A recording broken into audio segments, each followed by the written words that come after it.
Bismillahirrahmanirrahim. Assalamu alaikum. I am your English teacher again here with you with a new topic. I hope that the previous topic was clear.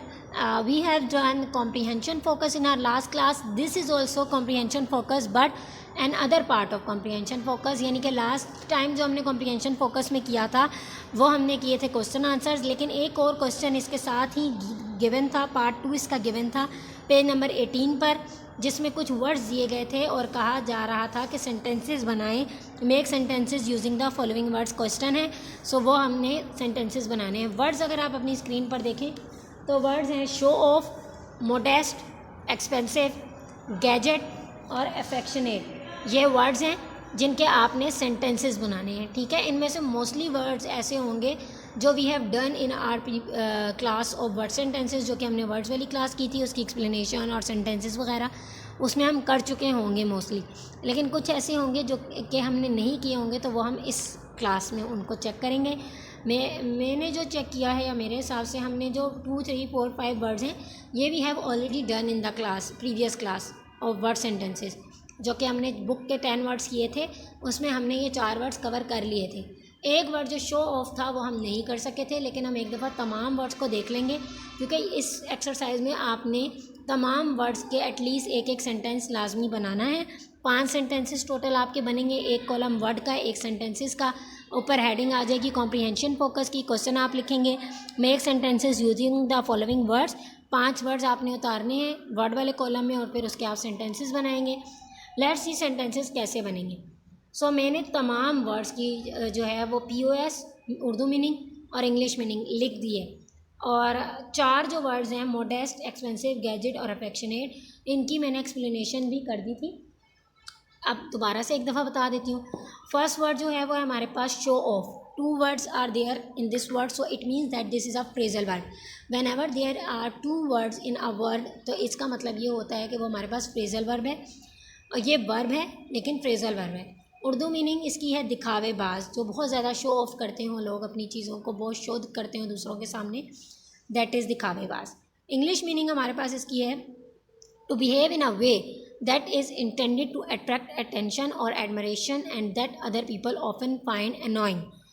ऐसे तरीके से behave करना कि आप किसी की अपनी तरफ या अपनी चीज़ की तरफ अट्रैक्शन गैदर करना चाह रहे हो, अपनी तरफ करना चाह रहे हो, या आप तारीफ़ करवाना चाह रहे हो अपनी दूसरे लोगों से, जो कि अक्सर लोगों को जो है वो अनोइंग लगता है, गुस्से वाला लगता है। मोडेस्ट जो है उस that means it's an adjective and that means मामूली। Its English meaning is unassuming in the estimation of one's ability और अचीवमेंट्स।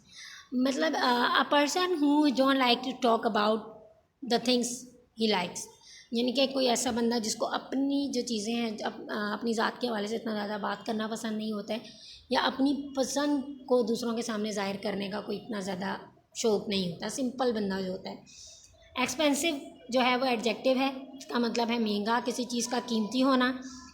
गैजेट जो है वो नाउन है, इसका मतलब है कोई भी छोटी मशीनरी, कोई इलेक्ट्रॉनिक आइटम।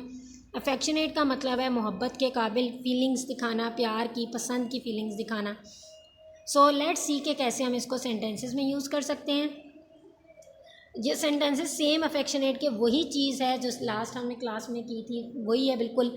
हेल्पिंग वर्ब के बाद हम इसको यूज़ करते हैं, ठीक है, या वर्ब के बाद हम यूज़ करते हैं बिकॉज इट्स एन एडजेक्टिव। एक सेंटेंस आप इस पर बनाएंगे, कोई भी सेंटेंस जो आप बनाना चाहें। गैजेट जो आप हैं वो देखें, what's your favourite gadget, this is a great time saving gadget for the house wife, these gadget seem to be of no use. कुछ सेंटेंसेस लास्ट क्लास वाले ही हैं, कुछ न्यू हैं। सो आपने क्या करना है कि अपने हिसाब से कोई भी एक सेंटेंस आपने फॉर्म करना है, ठीक है। एज अ नाउन इस वर्ड को आपने यूज़ करना है। Keeping a horse is expensive, I got an expensive ring, he gifted me an expensive watch. Same वही सेंटेंसेस हैं जो कि हमने पहले भी एक्सपेंसिव के किए थे। आप अपनी तरफ से कोई भी एक सिंपल सा सेंटेंस बना लेंगे। इट्स एन एडजेक्टिव, इसका मतलब यही है कि ये वर्ब के बाद आएगा। मोडेस्ट जो है, मोडेस्ट भी एडजेक्टिव है, आफ्टर वर्ब ये यूज़ होगा, ठीक है। और सेम वही एक्सप्लेनेशन है, वही प्रोसीजर है जो हम ऑलरेडी कर चुके हैं। There was a modest rise in prices last year, verb के बाद आएगा। The older he grew the more modest he became, I ate a modest breakfast of toast, coffee and 1 egg। It means के adjective जो है वो after verb use होंगे, ठीक है। और इसका मतलब ये है कि कोई ऐसा बंदा, मोडेस्ट का मतलब है शरीफ आदमी जिसमें हया हो, शराफत हो या मामूली चीज़ कोई, ठीक है। शो ऑफ ये हमने नहीं किया था, so let's see. Phrasal verb है ये, ठीक है। सिंपल सेंटेंसेस इसके बन सकते हैं। You are such a show off, you have to be bit show off to be an actor, she is a bit of a show off. So मतलब इसका मतलब ये हुआ कि तुम एक बहुत बड़े शोधे हो, यानी कि बहुत शो दिखाते हो। You have to be a bit of a show off to be an actor, तुम्हें थोड़ा बहुत शो ऑफ करना पड़ेगा एक एक्टर बनने के लिए, और वो थोड़ी सी शो ऑफ है, उसमें थोड़ी बहुत शो ऑफ करने वाली आदत मौजूद है। So students, this part is related to comprehension focus, जो कि आप वर्ड सेंटेंसेस इसके पहले भी कर चुके हैं। सो अब इंशाल्लाह नेक्स्ट क्लास में मिलेंगे। टेक केयर, अल्लाह हाफिज़। For any queries contact me on WhatsApp.